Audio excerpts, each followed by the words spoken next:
আর রমাদান ইলা, এক রমজান থেকে আরেক রমজান পর্যন্ত পা দিতে দেরি, পুরা বৎসরেরটা মাফ করতে দেরি করব না। আল্লাহকে যদি বলি তারপরেও যদি কিছু থেকে যায়, তুই মনে হয় ভালো মতে দেখিসই নাই, রহমতের পরেরটাই তো মাগফিরাত 10 দিন, ওটায় পুরা মাপ, কিছু থাকতেই দিব না। আল্লাহকে যদি বলি কিছু তো রইল না, ভাবলাম বুঝলাম, কিন্তু গাঠটি তো হইল না। গাঠটি বোঝেন? মনে হয় বোঝেন নাই। কি বুঝছেন? যা কামাইছেন তা খাইছেন, খরচ হয়ে গেছে, কিছু গাঠটি আছে নাকি? হ্যাঁ, কি গাঠটি আছে? মাফ হয়ে গেছে, ঠিক না? গাঠটি তো নাই রাসে। আল্লাহ বলে গাঠটি ভালো তো বাসি, গাঠটির প্রশ্ন চল শেষ 10 দিনে রেখা দিছি লাইলাতুল কদর, এক রাত্র 83 বৎসর, 4 মাস, আর কত বড় গাঠটি চাস? বাঁচবি তো 60-70 বৎসর, এর চেয়ে বড় গাঠটি দিয়া করবিটা কি বল? লাইলাতুল কদর আসে না? আসে না? হ্যাঁ, বুঝাইতে পারলাম? এই জন্যই তো আমি বলি শুধু কাগজ কলমে মানুষ হইলে মানুষ হয় না। যদি হইতো তাহলে 2টা চিত্র দেখাইছিলাম, যে মা বাবা এত কষ্ট করার পরেও সন্তান কোনোদিন বৃদ্ধাশ্রমে রেখা আসতো না। সন্তান কোনোদিন মা বাবার সাথে বড় বড় চোখ দেখাইতো না, মা বাবার সাথে কোনোদিন চিৎকার দিয়া কথা বলতো না, চোখে চোখ রেখা কোনোদিন বলতো না। যদি কাগজে কলমের মানুষই মানুষ হতো। না না, কাগজ কলমের মানুষ মানুষ হয় না, নিজেকে মানুষের মতো মানুষ বানাইতে হয়। মানুষের মতো মানুষ বানাইতে হয়। এই জন্যই প্রত্যেক ব্যক্তি নিজেকে মানুষের মতো মানুষ বানাইতে পারে। আপনি বলবেন 100টা দিয়া কি করে বানাবো, সুযোগই বা কোথায়? এই জন্যই মনে হয় আল্লাহ ভালোবাসার বশীভূত হইয়া ভালোবাসায়, এটাও ভালোবাসার নিদর্শন। আল্লাহ ভালোবাসা বলতেছে 100টা দ্বারা তুই মানুষ হইতে পারবি না। হায় হায়, ভালো যখন বাইসাই ফেললাম, তাহলে 100টা আর তোর থেকে রাখবো তো রাখবো কেন? তো আল্লাহ একটার ভিতরেই 100টা ঢুকায়া দিয়া বলতেছে ইন সালুহাত সালুহা সাইরুল আমাল, আমাকে শুধু নামাজ ওকে কইরা দে, তোর জীবন ওকে আমি লেখা দিব। নামাজ কমপ্লিট করে দে, ওর জীবন ওকে কমপ্লিট লেখা দিব।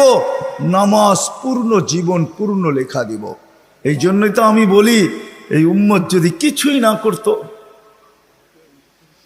আজান হওয়ার সাথে সাথে যদি শ্যামবাজারের রোডে চাটাই বিছানো হয়ে যেত, যে চটপট নামাজ তারপরে ব্যবসা, প্রত্যেকটা মার্কেটে যদি এরকম হইতো।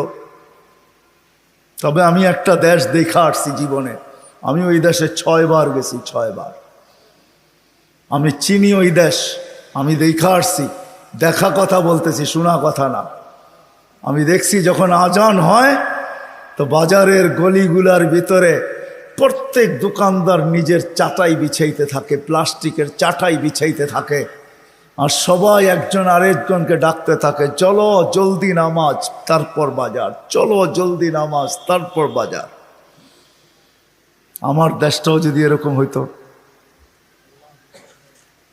আমার দেশটাও যদি কমসে কম এতটুকু হইতো যে আজান যে যেখানে ওইখানেই দাঁড়ায় গেছে।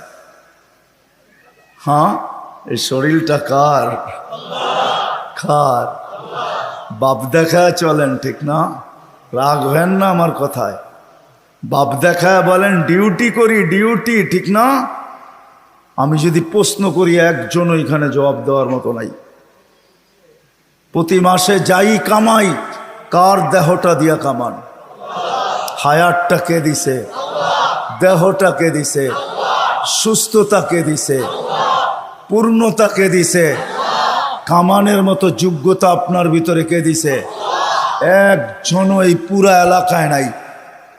ঢাকা শহরে পাওয়া যাবে কিনা যে মাসের শেষে যা কামায়, 5000 কামাক আর 500 কামাক, 100 টাকা হাতে নিয়ে উঁচা করে বলে, মালিক তোর দেওয়া দেহটা দিয়া কামাইলাম, এই 100 টাকা তোকে দিলাম, নিয়ে নে। একজন ওইখানে নেই। কাঠটা দিয়া কামান। যুবক, মোটর সাইকেলে বসলে তোমাদের বাবুই ভিন্ন হয়ে যায়, ঠিক না? কার দেওয়া যৌবনটা দিয়া? বলো, রাগ হয়ে গেল? কার দেওয়া যৌবন? আর পিছনে যদি কেউ বসা থাকে তাইলে তো কোনো কথাই নেই, ফুল চার্জ, ঠিক না? কার দেওয়া যৌবন দিয়া? আসো আজকে তওবা করি। করবেন? হ্যাঁ, চলেন দেখি তওবা করি। আল্লাহ কিন্তু তওবাকারীকে তওবা করতে দেরি, মাফ করতে দেরি করে না। এখন আল্লাহ প্রথম আকাশে 100% আর ডাক দিতেছেন, কে মাপ চাস, আমি মাফ করব। চলেন হাত উঠায় পিছনের জন্য তওবা করি। আল্লাহ আমি তওবা করলাম। দিলের থেকে বলেন আল্লাহ তওবা। আল্লাহ কবুল করেন। যদি দিলের থেকে করে থাকতে পারেন, রব্বে কাবার কসম, গুনাহ পিছনেরটা মাফ। আজকের থেকে ওয়াদা করেন, একটাই যথেষ্ট। তাইলেই মনে করবো এই মাহফিল সার্থক।